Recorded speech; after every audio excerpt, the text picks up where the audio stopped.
Good Sunday morning, everyone. I think people will be joining us soon.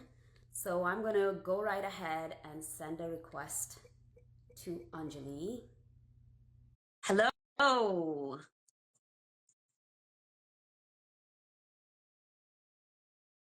Good morning, everyone. My name is Shubhra, and I'm one of the actors from Once Upon a Carnival, a musical adventure, a new musical adventure. And it's part of Moonbox Productions, Boston's New Works Festival. So the festival is between June 20th and June 23rd. It runs through, and our musical is part of it, which starts on June 21st, runs June 22nd and 23rd. We have 4 shows. And here's Anjali, who is the composer and lyricist of the musical. And I'm so glad that you're here, Anjali. Thanks for joining us. Yeah, of course. Good morning, Shubhra. Good morning, everyone. I hope this is like not a weird angle. If I need to move from the sun, just tell me. No, I've never done. it's totally fine. I know you said this is your first live, but that's all good, you know. So I'm so glad that you're here. And we are running tech recently. I mean, right now we are in tech, so there are a lot of things going on. I really hope that some of my fellow actors and singers can join us. So Anjali, I would like to ask you a few questions, if that's okay. And first of all, thank you for creating this wonderful world with your partner, your co-creator, Brianna Pierre. And I would love to know more about what was the impetus and the catalyst for creating this musical. And let me just tell everyone a quick summary of what Once Upon a Carnival is. Once Upon a Carnival is a magical realism tale about grief, about identity, and found family set in 1990s, and more specifically set in Trinidad and Tobago. A place that I don't really ever see represented or see any, stories from. Right. And the exciting part about the music is that it draws inspiration from chutney, soca, calypso, the traditions of the Caribbean islands. So Anjali, with this, I want to hand this off to you and ask you what inspired you to write this work, and how did you navigate, having that Trinidad and Tobago story into an American musical format? Yeah, it's a great question. I mean, it's a lot of what you just said. I had just actually wrapped up, or was wrapping in the process of wrapping up a piece of Zoom theater that was going on in 2020 because we were all. Yeah. It was a play that I was in. It was a lovely play. Written, I think, maybe in the 30s or 40s or something like that. And one of the scenes, or one or two of the scenes, was set in Trinidad, actually. Right. And it was the first time that I had seen Trinidad mentioned in like a piece of Right. theater that I'm involved in. A lot of it was inaccurate because it was the 30s, and I think like the person who was writing it was like, it's an island in the Caribbean, we get it. Kind of right. So I mean, even though it was fun, I was kind of like, oh, bummer. Like I'm playing. Luckily, the director was really cool about that. And when I mentioned like, oh, like Spanish isn't actually widely spoken in Trinidad, they were like, oh, interpretation of it so that it like is more accurate. They were very open to listening about. But I left that experience and I was like, it's kind of a bummer. Like I would really love to play a character who's Trinidadian where it actually like reflects, like some of the reality. We don't all have the same reality, but the reality of our experiences. And then I thought we're at home. I'm not doing anything but work. Why don't I try writing one? Because I had been a songwriter. Yeah. I didn't want to write alone. That was the main thing I knew like almost right away, because I think I get a lot out of being able to collaborate with people. And I just get more enjoyment out of a process if I'm not doing it.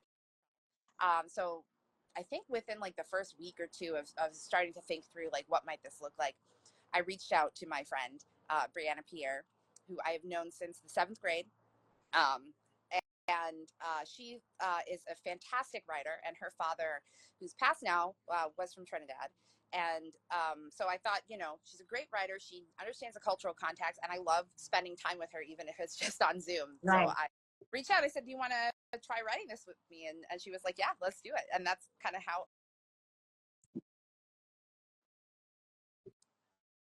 Cool. I think that it's so important to have a collaborator who you really, feel comfortable with and happy and safe with, because you're creating something new. And when you're creating something new, you're not really sure, what shape it will take. So that's so great that you had someone who's been your friend. Um, I don't know if it's just me, but there's some blurriness. Maybe it's because of your outside. Maybe it's just me. Can someone tell us if there's blurriness? Uh, I'm outside. Let me move back inside. And do you Sure. mind while I move back I'll say hi inside? to people who are here. Yeah, great. So, yeah, for sure. Hi, peoples that are here. Thank you so much for joining us. Hopefully, more people will join us. And I'm so excited for this conversation with Angele, who is the composer and lyricist of Once Upon a Carnival, a new musical adventure, which will be part of Boston's New Works Festival. We are currently tech and lots of stuff is going on. So I'm going to be asking Angele a few questions about how she came to be creating this world. And if you have any questions, or if you would like to just simply say hi, or if you are one of our fellow actors, please join in. Hi, Anjali. Cool. So, what's interesting is that you're also an actor. Yeah. So since you are also an actor, how does that, help you or kind of guide your process in this role of a composer and lyricist? How does that help? Because to be honest, like looking at all these wonderful characters that you've created, it was really like, it's been so much fun to play the character, to like realize that they have so much depth that we can we can have so much room and range to play. So I felt that was, that was invaluable to have as an actor on stage in a musical. So I would love to Yeah, ask you. that's great to hear. Well, at first, I do want to note, like, these characters were co-created, right? So I think, Right, like, Brie and I could probably sit down and say, oh, I probably had more influence on like these characters, and you probably had more influence on like these other right, characters. So I'm just speaking from kind of like my perspective when I talk about character creation. But I think for me, I'm sort of a selfish writer in that respect. When I write, I start by writing like what I want to see, what I would have fun playing.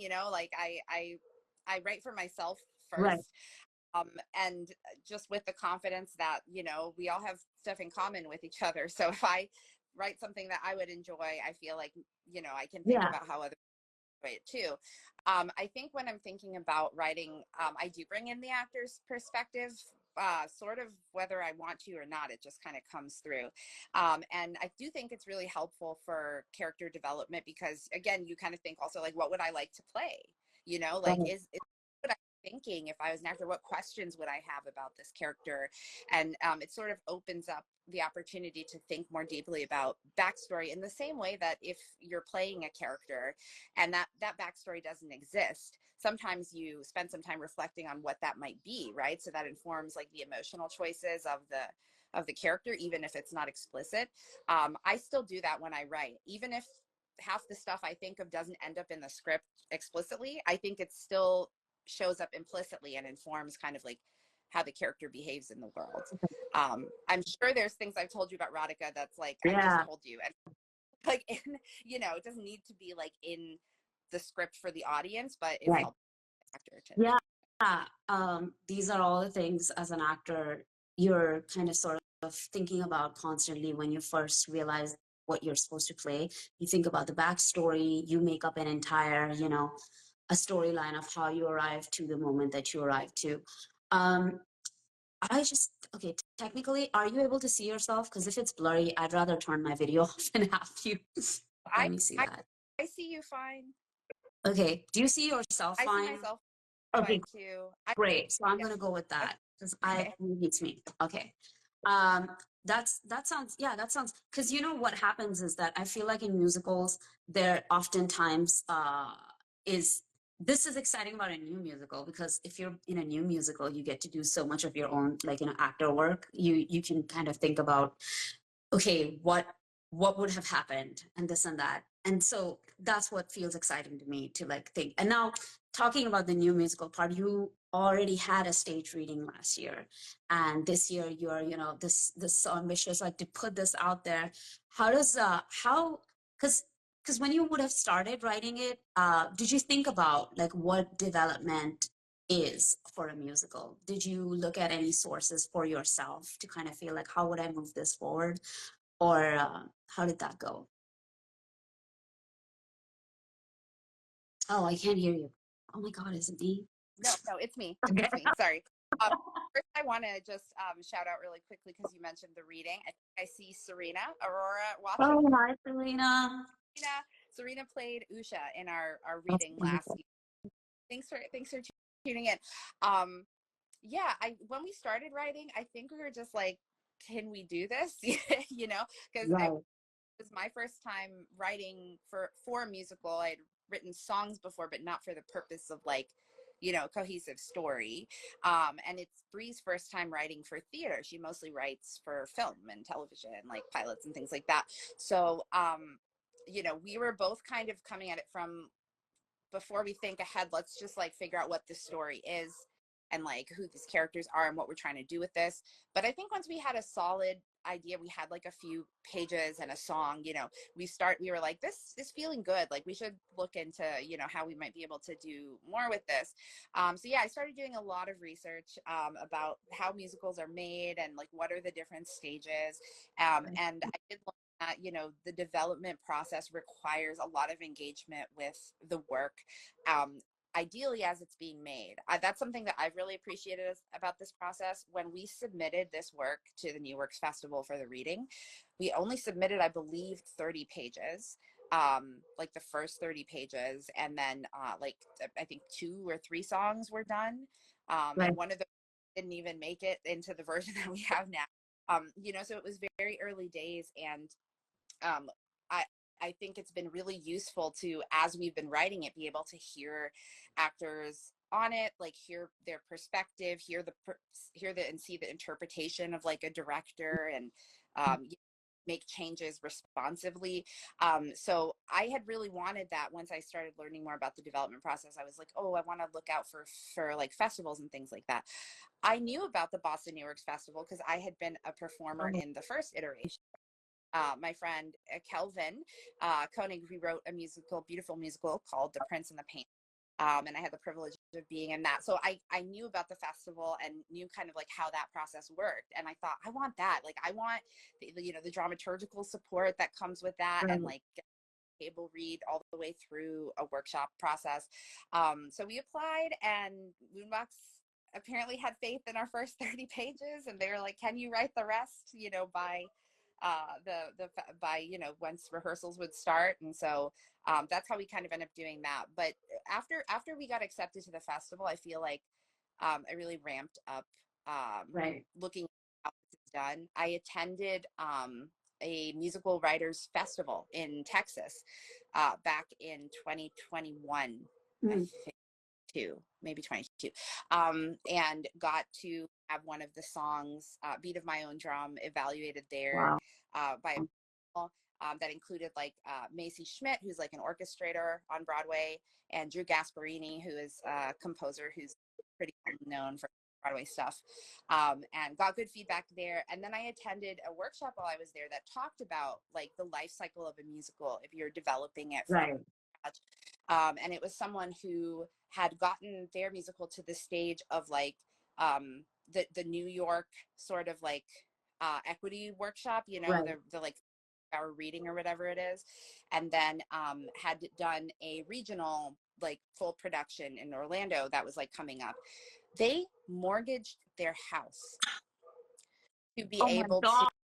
put it on, because But I'm most, not shocked I'm not though that shocked. people, Yeah, when yeah, you write something and you're like so passionate about it, but at the same time, that's like such a huge amount of risk. But she showed us like the wow, budget break of you know, every stage, and I was like, oh God, it was kind of like necessary to be able to like get it to a place where, you know, you could get musicians in and pay everybody equitably and like make sure, you know.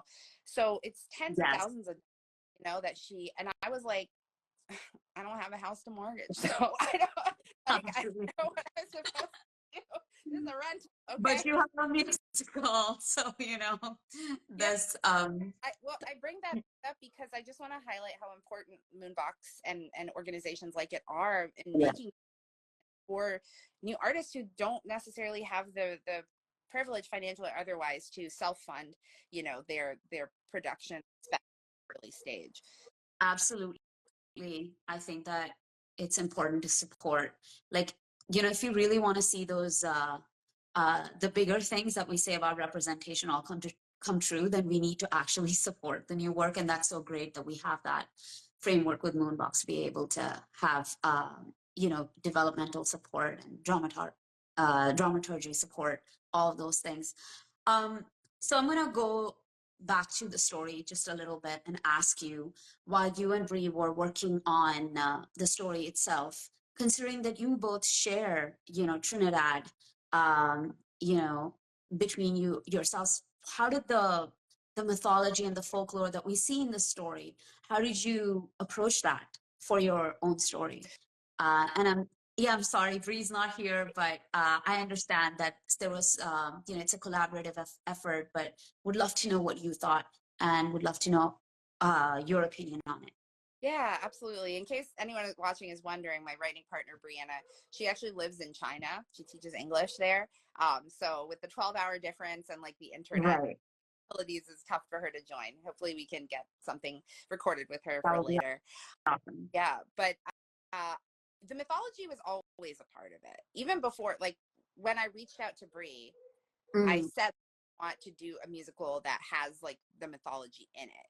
I think in my very first like iteration, just in my head, I was like, oh, maybe it's a children's like a TYA, like Um, audiences thing, and it's like Puffin was younger in my head. He was like 9 or 10 or something like that, and it was more about like learning the culture for the first time through the mythology. Like that was always there. I think that's because I grew up hearing those stories from like my aunts and uncles, and right. like about that. And I also think because it's just a good entry point for people, like the idea of a sort of fairy tale or fantasy element, like a lot of people can connect with or interpret in different ways.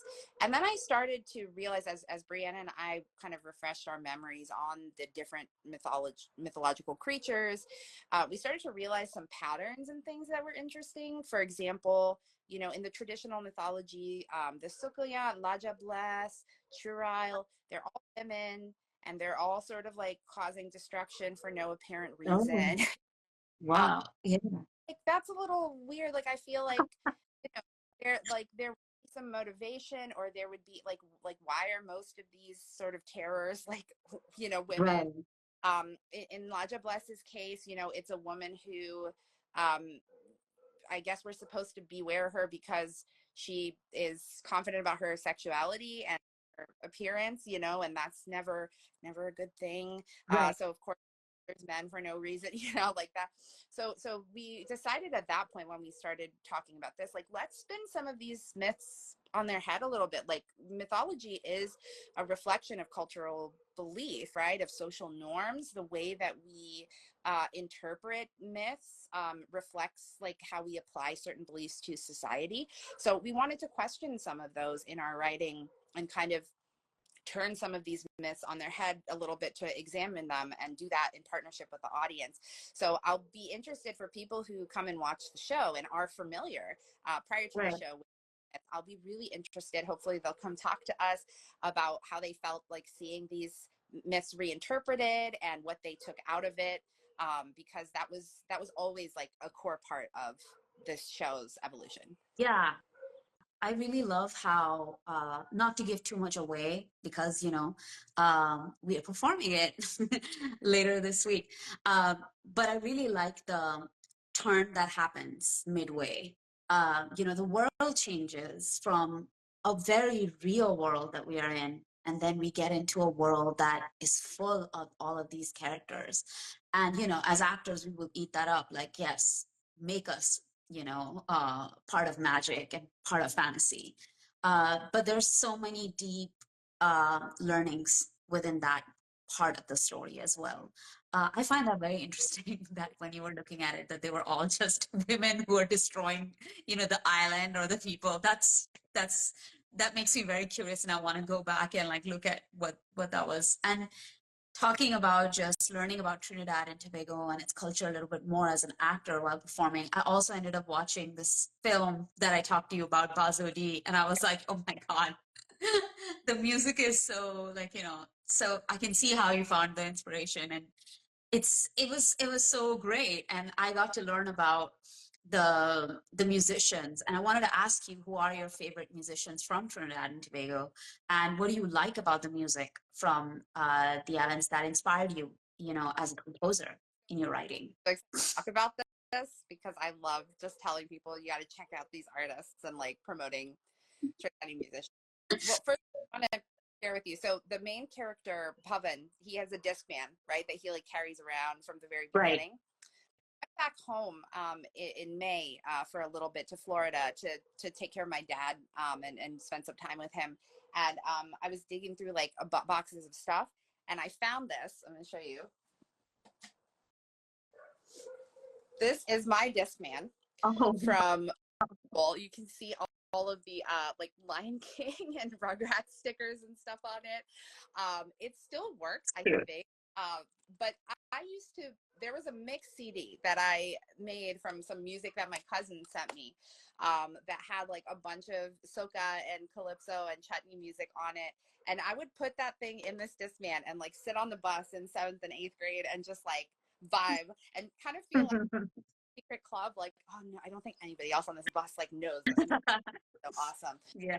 um so you can see like a lot of real life inspiration gets put in, but the artist that I really admire, especially, and who I thought about a lot, like while I was writing the music for this show, Kes comes to mind right away. If anyone wants to look him up, that's Kes, Kes, sometimes Kes the band. I've said this story a few times. It was really his acoustic album recording of We Home, specifically Anna Grass, that I heard. I heard that arrangement of it that he did, and I was like, this sounds like a musical theater finale song. Right. Like that's what it felt. It was so vibrant and like, in the way that you feel when you like watch a really good finale or listen to a really good finale. And that's what made me think, like, how come I have never seen a musical set in Trinidad? It just seems like such a natural fit, Right. where there are so many talented theater makers on the island, like in Trinidad and Tobago, who are making all types of theater, including musical theater, beautiful theater. But as a, I guess, like, first gen Trini American, like, I don't really have access to that. So I haven't to hear that music represented in that space. And that's kind of why I was like, well, maybe we should just try to make one and see how that goes. So Absolutely. big one. Michelle Montano, who is the lead in Bazodi, love him, grew up on his music. He's still out there, like just putting out banger after banger. Definitely recommend. In terms of Calypso artists, Calypso Rose is a big one. We actually name drop her in the Right. show. Right. Brianna has told me that like she's like distantly related to Calypso Rose somehow. What? We'll have to ask her about that when she does like her recorded thing, because I can't remember exactly the relationship, but she is distantly related. And I love Calypso Rose because she is like a pioneer. Calypsonians Yeah. were mostly male. And even though the Calypso songs, those old Calypso songs with like Sparrow and stuff, they're fun and whatever. Sometimes you listen to the lyrics and you do get like a little bit of the misogynistic stuff. Right. And I think Calypso Rose was very like outspoken and straightforward about like, you're not the only voice in this Mm, space, like women mm. say too in this genre, and just wrote really powerful music. There's a song that she wrote called Abatina. I really love that song because it is a jam. You listen to it and you're like vibing, but when you listen to the lyrics, you realize like this is a song about a woman who essentially like is in an abusive relationship and nobody believes her, and she's killed, right, as a result of that. And it's such like happy sounding music, so you don't necessarily like realize that right away until maybe like your second listen. Oh, But when powerful. It's like a gut punch, and it really reminds you that calypso is not, and the music in Trinidad and Tobago, it's not just about party. Like that is sort of the foundation of it, because we like to have a good time, but there's real issues being talked about within this music. There's real storytelling happening within this music, particularly in calypso. Calypsonians' role in society is to pass on through oral tradition stories of the history and culture, to comment on social issues, and to do so in a way that like honors the legacy of the different cultures that are present on the island. So highly recommend checking out those three artists. And then, I mean, Chutney is like a whole, I could spend another whole half hour talking about Chutney. I would say like Robbie B was a group that I feel like, or a guy that I really listen to a lot coming up. I actually have a playlist on Spotify that's like show Oh, vibe. wow. Maybe we could I maybe share that with folks. think you should, Yeah. yeah, I think you should run a whole, like, session Oh my God. where, you could, like, that would be awesome. I would tune in, like, you give a little spiel and then you introduce these songs. And I thank you for mentioning the thing that you said about in Calypso, how the stories are quite serious and deep, because I honestly did think, like, when you say that you had the discman and you're listening to it, you feel like with every song that I've heard from Trinidad, I feel like it's about, like, there's impossible not to vibe with, like, not to move, it feels very much like you're about to dance. But now that you've also mentioned that, it makes me feel like, okay, there are deeper meanings that are about so many injustices that might be occurring, and this is communicated through music, Yeah. way for people to get the word out there. um, so now I want to ask you, what are the musicals that you love from the musical world, that you or the songs that you have kind of sort of, I sometimes when I'm like, listening to the score, sometimes when we are performing, I'm like, wait, this really makes me think of something that, and I feel like, did Anjali do this? Did she leave that there just for us to, like, kind of, just as a signature, for something else Yeah. to know? Yeah. First thing that comes to mind always, because I just feel like the DNA of it is baked into, like, there would have been no Once Upon a Carnival without In the Heights. Like, if Right. it had never been written or had never been produced at a larger level, I don't know that I would have ever felt like, oh, this music can have a place on a Broadway stage. Like, I don't know that Mm, I would have been confident enough to be the person to take, mm, that mm, and mm. and then also, the kind of conversation within In the Heights about family and cultural legacy. And they're two very different shows in terms of like plot and setting. I wouldn't say that there's really like magical realism in the Heights or anything like that, but I think this show shares a lot of DNA with that musical. Into the Woods a little bit, because there's the whole bushland thing. There's some Wicked in like like sort of rhythmic reference, and some, I don't, it's hard, I don't want to spoil anything. No, don't spoil it. I just kind of wanted to know, like, not even about Once Upon a Carnival, just your personal, what are the musicals that you love, like, actually, just like, Okay. and, yeah. Oh, okay. In the Heights is still on that list. I would say also, yeah, big fan of like Sondheim. Although if I'm picking my favorite Sondheim, would probably be Company. I don't know why, I just really love the sort of coming Right. of age biggest of Company. Um, I don't know. My brain is like totally blanking right now. It's all good. It's good. I mean, like, Playlist. yeah. I will say my first exposure to musical theater was not really through theater. It was through film, because I didn't have a lot of access Mm, as a young person. I think the first time I saw like a stage musical might have been in high school. right. I so musical movies were kind of my access point. Both Western movies, things like Sound of Music and West Side Story, like I grew up on, but also 90s Bollywood. That was really my Yeah.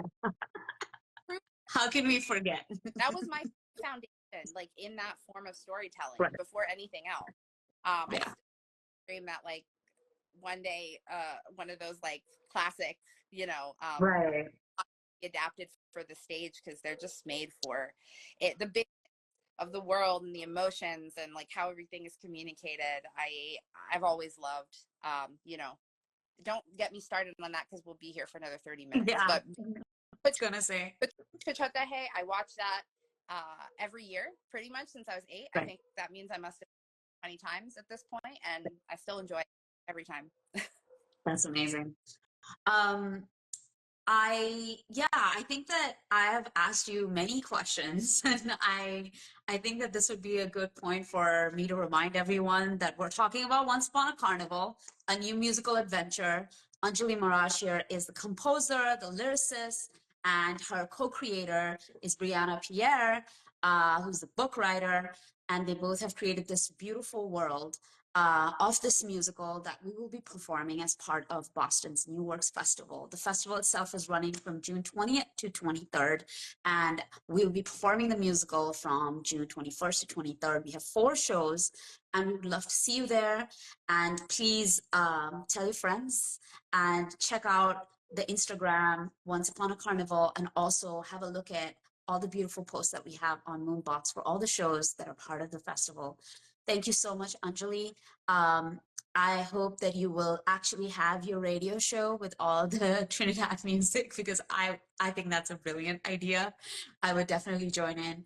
And if you would like to say anything else as a parting remarks, this video will exist most likely on the feed, so you can listen to it, link to it, and reach out to Anjali if you would like to talk to her about musical theater and composing. And I actually didn't ask one question. Maybe I can sneak it in just now. Is that it might be a wide question, but what goes into writing a song, Anjali, for you? So if you would like to tell us that, and we can end with that. Yeah, absolutely. The first thing I think about when I sit down to write a song is like, who's singing the song? Where are they in the story of what's going on, like emotionally, you know, what's going on with them? And then also, what's the intention of this song? Like, what is the character trying to communicate? Because I think, you know, I'm going to butcher the quote, but basically, you know, characters in musicals sing when spoken words are not enough to communicate the emotions that they're feeling. Right. You have to always think about, well, like, what is the heightening of emotion that's happening here that pushes this person into song? And what does that Mm. sound, what does this person sound like? That's something that I got to explore even more with Harrison Acosta coming on board, who's our music director Yeah. and orchestra. Brilliant, um, who helped me kind of figure out like what specific instrument Right. would be like associated with each character, you know, and how that would come back in the song. So I think about all those things. A lot of times I start with a title before Oh, anything else. wow. I'm like, what title? Like, you know, and I don't always even keep that title. It's just like a foundation block, but something about like knowing what the title of a song is helps me determine what genre it'll be, what sound it should have. Like, I don't know, it often ties everything together for me. So like Pavan's song, I came up with Beat of My Own Drum before I had any lyrics or music or anything. I Wow. was just, his dad was a drummer, and that's something that's central to him. So like I know that I want him to reference that in his I Want song, and everything just kind of built upon that in the music as well as like the lyrics and the storytelling. So That's that's that's really cool that you thought of that song first, because when we are in the show, like, you know, it's such like a defining moment for who Bhavan is, what he's feeling, all the things that he is not getting to say. Actually, you're absolutely right. It's his own moment. Like, no one's really giving him a chance to. Okay, I'm not gonna no, say no, too no, much. no. Come see it, and you got to come see it because Marshall Romano, who plays Yeah. Papa, is a wonder. I am like every time I get to hear him sing that song, it like brings me such joy because he just fully embodies that character. You said the first song I wrote. Actually, the first song I wrote for the show was Radhika's Prayer, Oh. Act Two, which is your song. So I know. Can I ask you a question before we like close out about? So yeah, for sure. It's your Yeah. stage. Go for it. So I'm wondering, since you're playing Radhika, what are some things in learning, like embodying this character and learning about like the cultural context that have surprised you or that you felt a personal relationship with? I'll just say this might sound really odd, but like the prayer that you had in the song, like it was like my mind was blown that someone would put the Mahamrityunjay mantra in a musical. Okay. To to be able to say it and to have that, you know, visibility for a very powerful prayer was like really mind blowing to me. And I think that that's fascinating. I really commend you for being able to write that in. And it's a very heightened, emotionally heightened moment of what's happening with the entire family, with the character, with this woman, you know? So, and I mean, I have a longer story of how, like, the day that we read that lyric was the day I had listened to that prayer after like a year. Like randomly, I come to rehearsal and like it's written, you know, in English. The mantra is written in the song, and I'm like, how did this happen? And I was like, oh, okay, I think I'm at the right place right now. So I felt that way. You know, we feel that way about prayers because we have nothing else that we can say anymore. All we can do is just believe that our prayers will be heard, and whatever it is that we want, we will get. And that is that moment for her. So I felt that was very beautifully written, and I thank you for putting that in there. Because if these truly are the people that are culturally, they have these beliefs, then they would do that. Yeah. They will say that prayer, you know? So, yeah, it's quite fascinating, I have to say. I'm so glad. I love that story that you were like, just the kismet of it, right? Like nobody told you, you didn't have That was the day of the eclipse. Spooky, but it was. I'm not kidding. realism. It really was. It was the day of the eclipse, and I was like, you know, I'm going for a little run before I leave, and I want to listen to something that makes me feel like, you know, I mean, I also grew up with believing that the eclipses are not that great, personally speaking.